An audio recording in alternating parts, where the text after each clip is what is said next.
Sa madaling salita, mahirap maging presiding chair. Parang sang-ayon kayo na dapat abogado ang umupo doon. Cheese is a lawyer, pero yun nga po, kumbaga yun nangyari sa impeachment last year, yun ang ibinabato sa kanya.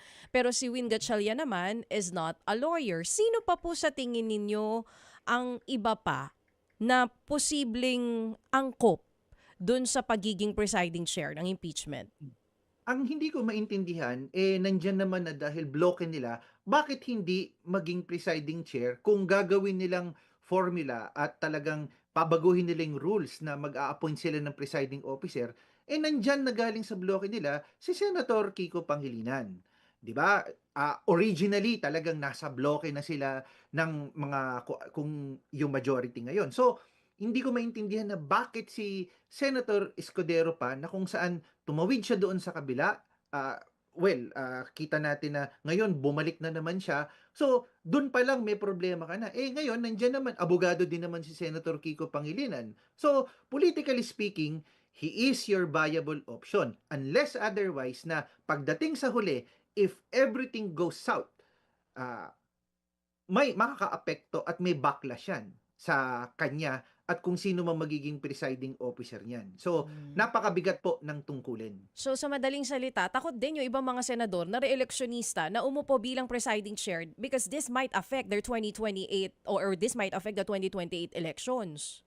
Tama po. At si Senator Kiko Pangilinan, siyang viable option. Bakit? Kasi matatapos ang term niya 2031.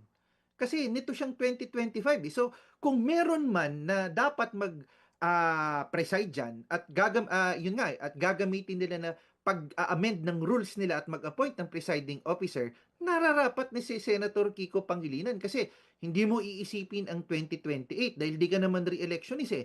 2031 pa siya magiging re-electionist and by the time alam mo naman medyo mabilis yung pagkalimot ng ating mga kababayan, depende na sa magiging performance niya at ang kanyang paraan ng pagpe-preside should he be considered. Oo. Prof, aside from Senator Kiko, Senator Cheese Escudero, may mga ilan pa pong abogado na mga senador din ngayon. Bakit po hindi po yun hindi po ba sila po pwede rin na maupo bilang presiding chair?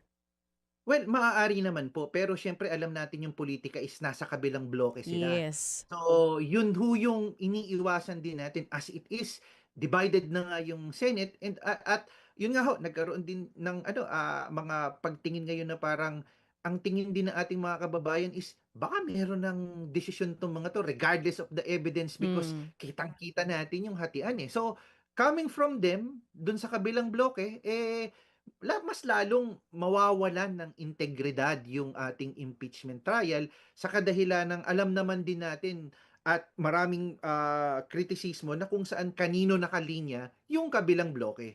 Mga kapatid, patuloy po kayong tumutok sa 105.9 True FM para sa totoong balita, impormasyon, music, and entertainment. Mag-subscribe sa aming YouTube channel at podcast at sundan nyo kami sa Facebook, Instagram, X at TikTok sa True Network PH. Bisitahin din po ang aming official website, truefm.ph.